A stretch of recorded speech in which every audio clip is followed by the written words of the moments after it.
Hello friends, welcome in my class. Today I am teaching you accountancy chapter number 4 journal entry. Okay, today is our topic is goods and goods return. Okay, so today I am teaching you goods and goods return. अभी तक हमने जितने topics complete किए उसमें goods के regarding भी हमने बहुत सारे टॉपिक्स कंप्लीट किए, बट आज नया क्या है, सिर्फ goods return. Okay, when we purchase some goods and purchase, और हमने ऐसा फाइंड किया कि जो हमने गुड्स परचेज किया है उसमें कुछ डिफेक्टिव है. ओके, अकॉर्डिंग टू सैंपल आपको सप्लायर ने आपको सप्लाई नहीं किया तो आप क्या करोगे, उसको रिटर्न कर दोगे.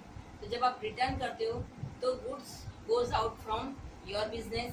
ओके, और अगर आपने सेल किया है कस्टमर को और सेम कंडीशन कस्टमर को अगर गुड्स में कोई डिफेक्ट उसने फाइंड आउट किया और आपको रिटर्न किया तो आपके लिए वो क्या होगा, sales return. That time goods come back in your business. Clear? तो यहाँ पे उसी के अकॉर्डिंग हमें ट्रांजेक्शन और उसकी एंट्री पास करनी है. So here transaction about this topic. First one is goods purchase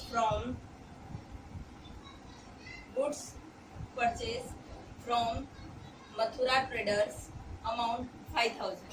okay, simple. आपको पता है कि जब हम गुड्स परचेज करते हैं तो उसकी एंट्री क्या करते हैं. First of goods is your asset and asset it means real. तो what is the real rule, what comes in debited and what goes out credited. So in this transaction goods comes in, so purchase account debit and Mathura traders is a giver, so giver account credited 5000. Clear? Now second transaction, goods of 600.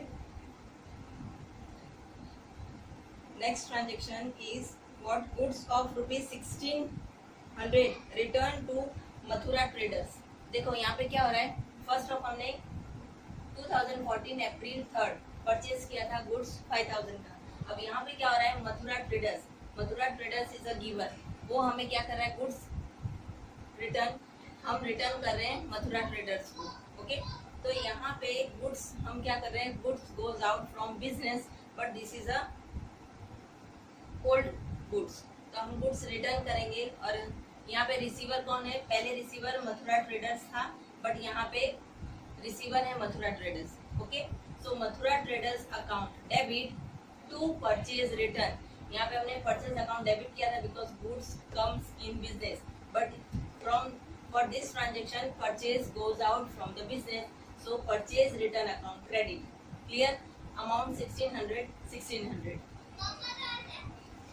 Next transaction, goods of rupees 4000 sold to Kedarnath.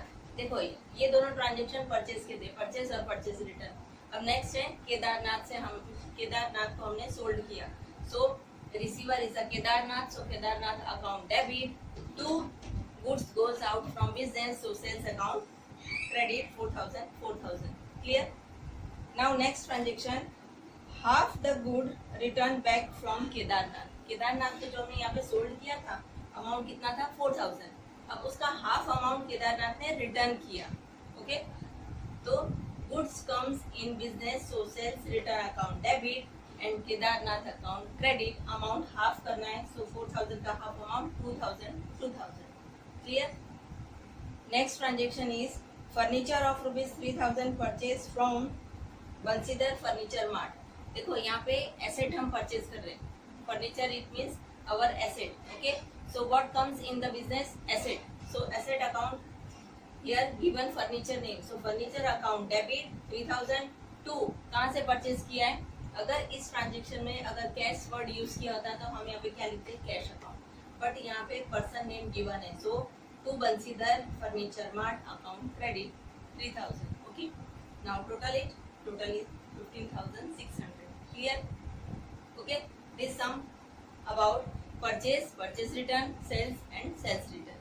Okay, now next our topic is transaction of revenue and expense. आपको पता है revenue and expense it means nominal account. Okay, nominal account का rule क्या है, what comes in, sorry, always expenses and losses debit and all incomes and profit credited. Okay, so revenue it means income and expense it means your expenses. अब उसके regarding हम transaction देखते हैं. Okay,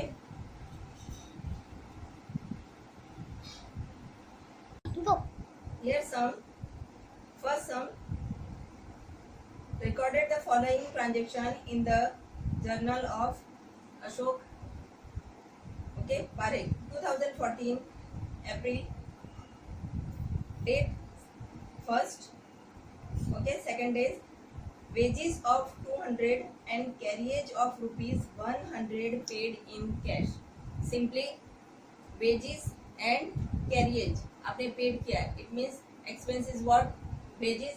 See here, this is combined entry. Okay, आप 2 time अगर entry करोगे, wages account debit to cash account, second carriage account debit to cash account.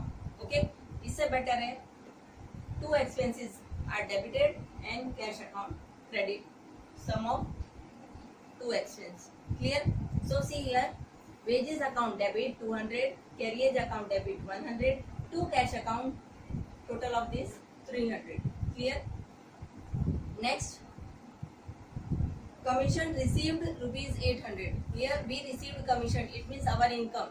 So income account credited, and what we received? Cash. So cash account debit to commission account credit 800. Clear? Next is light bill of rupees 1800 paid by check. Here again we paid expense, so expense account debit, but in this sum we paid by check, so check it means bank. So see here, electricity, this is our expense, so expense account debit 1800 to bank account credit 1800. Clear? Next, a check of rupees 900 received for brokerage. Okay, brokerage it means what? जब हम कोई भी asset sold करते हैं और हम mediator हैं, तो मीडिएटर को क्या मिलता है? ब्रोकरेज, सम अमाउंट मिल जाता है, दैट इज कॉल्ड ब्रोकरेज. ठीक है, तो यहाँ पे हम ब्रोकरेज रिसीव कर रहे हैं but by cheque. Cheque it means again bank account. So first of what we receive? Cheque. So bank account debit and income is for brokerage, so brokerage account credit, amount is 900. Clear? And last one is a currency note of rupees 50 eaten by cow. देखो कैसा transaction है कि cow ने 50 rupees की currency जो note है वो उसने खा लिया, तो उसकी एंट्री हम क्या करेंगे? हमारा तो लॉस हुआ 50 रुपीज का. ओके, सो सन्ड्री एक्सपेंसेस. ठीक है, अगर कोई पर्टिकुलर एक्सपेंसेस का नाम दिया है तो हम यहाँ पे राइट डाउन करेंगे, जैसे electricity, brokerage, commission, wages, carriage. But ये कैसे एक्सपेंस है जिसका हम टाइटल कोई नहीं लिख सकते. सो जब भी अगर ऐसे कोई छोटे एक्सपेंसेस हो, ओके, तो वो एक्सपेंसेस को हम क्या बोलते हैं? Sundry expenses. अगर ऐसे कोई छोटी इनकम भी हो, ओके, तो उसको हम क्या लिखेंगे? Sundry income. तो यहाँ पर sundry expenses account debit to हमारा कैश कितना का है? 50 rupees. So cash account credit 50 rupees. Now total 3,850, 3,850. Okay friends, आपको समझ में आ गया होगा, ये एक्सपेंस इजी है और गुड्स के रिगार्डिंग भी आपको ये समझ में आ गया होगा. नेक्स्ट टॉपिक में हम बैड डेट्स के रिगार्डिंग जनरल एंट्री पास करेंगे. Bye and have a nice